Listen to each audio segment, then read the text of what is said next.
Tobey Maguire, Andrew Garfield e Tom Holland. 3 Homens-Aranhas, mas só um deles vai ter um quarto filme solo. E isso não é sorte, cara, é estratégia. Vamos falar disso porque essa discussão vai mais fundo do que parece. O Tobey Maguire quase teve um quarto filme. O Sam Raimi estava desenvolvendo, né? O Abutre era o vilão planejado, a Gata Negra estava no roteiro e existia uma ideia de levar o Peter Parker para um arco mais sombrio e maduro. O Tobey estava dentro e os fãs estavam dentro, mas a Sony não queria uma conclusão criativa e cuidadosa. Queria outro blockbuster rápido, lucrativo e sem muito risco. O Sam Raimi saiu, o projeto morreu e o reboot foi anunciado naquele mesmo ano, galera. O Tobey não perdeu o papel porque ele envelheceu, ele perdeu porque o estúdio perdeu a paciência com qualquer coisa que não fosse dinheiro. E aí veio o Andrew Garfield, mais jovem, mais ágil, mais irreverente, né? E claramente ele era apaixonado pelo personagem, pelo papel. Várias entrevistas ele falou o quanto aquele papel significava pra ele desde quando ele era criança.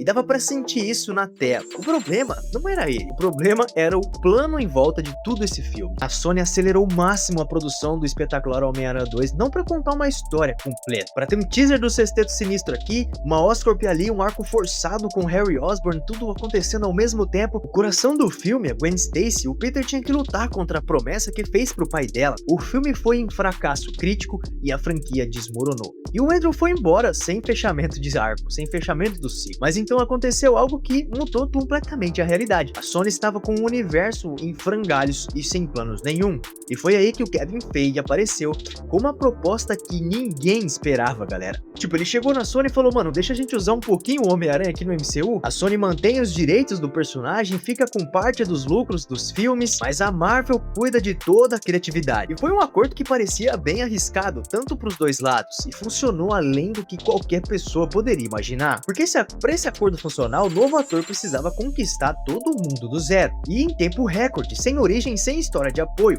entrou então Tom Holland. E mano, ele chegou em Capitão América, Guerra Civil, sem nenhum filme solo antes, não tinha aquela história, não tinha uma preparação de terreno. Ele simplesmente entrou no meio da batalha do aeroporto, apresentado pelo Tony Stark, com uma energia de garoto empolgado assim, que não conseguia parar de falar nem um minuto. E em 10 minutos de tela, o Tom Holland já tinha garantido o seu lugar no CM. Ninguém mais perguntava se ele funcionava como Peter Parker. Todo mundo só queria muito mais. A diferença do Tom Holland para os outros dois começa aí. O Tobey Maguire teve que carregar sua trilogia sozinho, desde o primeiro filme. O Andrew também, mas o Tom chegou em um universo que já tinha uma construção, né, com uma credibilidade já emprestada até pelo Tony Stark, né, que chegou dando a chance dele de crescer dentro de algo maior que já tinha sido sustentado por conta do próprio Tony Stark.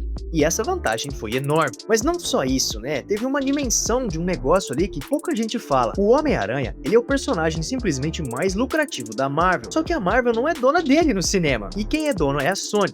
E um dos maiores acordos e mais estranhos, importantes da história recente do entretenimento. Lá nos anos 90, a Marvel estava à beira da falência, literalmente, vendendo direitos cinematográficos de vários personagens para grandes empresas para poder sobreviver. O Homem-Aranha entrou nesse balaio e foi vendido para Sony, os X-Men para Fox, e assim nasceram as trilogias do Raimi, do Bryan Singer, e sem nenhuma conexão entre eles, né, que depois viraria o MCU futuramente. E quando o Kevin Feige negociou a volta do Homem-Aranha, o resultado foi imediato. Longe de casa fez mais de $1 bilhão, sem volta pra casa fez quase 2 fucking bilhões, foi o maior filme da pandemia e um dos maiores da história do personagem. As vendas de merchandise explodiram, o Tom Holland virou oficialmente o Homem-Aranha pra dentro do MCU e daquela geração inteira. Com esse histórico do personagem, pra Sony e pra Marvel parar em 3 filmes seria deixar dinheiro na mesa de forma irresponsável. Simples assim, galera, o que manda é o dinheiro. Mas tem algo que vai além do financeiro, que é ainda mais importante do ponto de vista narrativo. Sem volta pra casa não foi um final, né? Foi um reset no mundo. Pensa comigo, o Tobey terminou a sua trilogia com a Mary Jane ao lado, os vilões derrotados e uma cidade que o respeitava. O Andrew terminou a sua jornada, pelo menos narrativamente falando, no mesmo, né? De Sem Volta Pra Casa, com a cena da MJ que deu ao personagem dele uma redenção emocional que o espetacular Homem-Aranha 2 nunca entregou, né?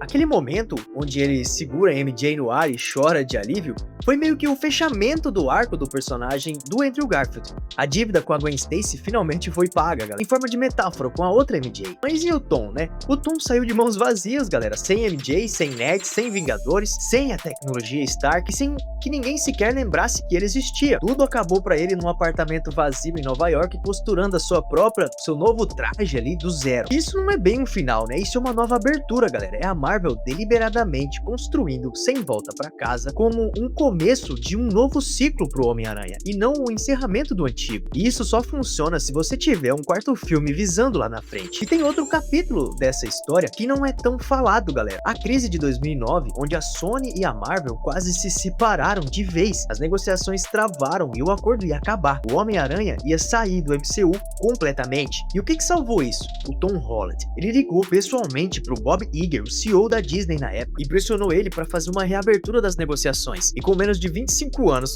o ator que conseguiu influenciar uma negociação bilionária entre duas das maiores empresas do entretenimento do mundo. Isso não é só talento, galera. Isso, literalmente foi um posicionamento dele como Homem-Aranha. Isso prova que o Tom Holland, ele não é só uma peça nesse tabuleiro. Ele entende do jogo, né? Ele participa de forma ativa dentro do personagem, o que eles fazem com o Homem-Aranha. E agora, sobre o que vem pela frente, é aqui que entra muita especulação. Então, deixa eu ser claro sobre o que é confirmado e o que é rumor. O quarto filme do Homem-Aranha circula com o título de Spider-Man Brand New Day, que parece literalmente, né, é uma proposta clara de devolver o Peter Parker às origens dele.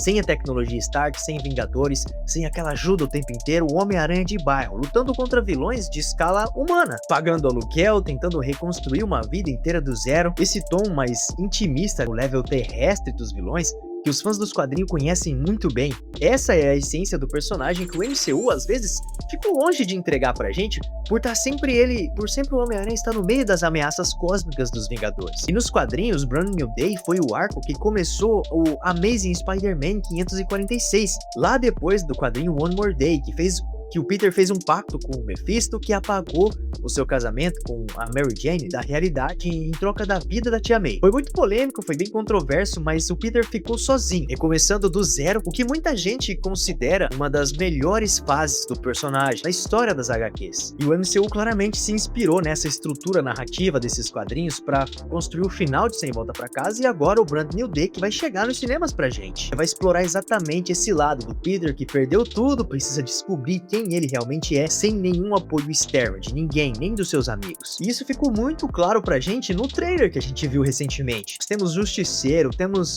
o Escorpião, a gente vai ter o Hulk como... provavelmente ele vai se transformar em Hulk, né? Hulk selvagem de novo. Tivemos o Banner como realmente o Professor Banner, não aquela aberração do Professor Hulk que ninguém gosta. Nós vamos ter o Homem-Aranha enfrentando diversos vilões clássicos das suas HQs. Eu não vou citar um por um aqui, mas são muitos vilões.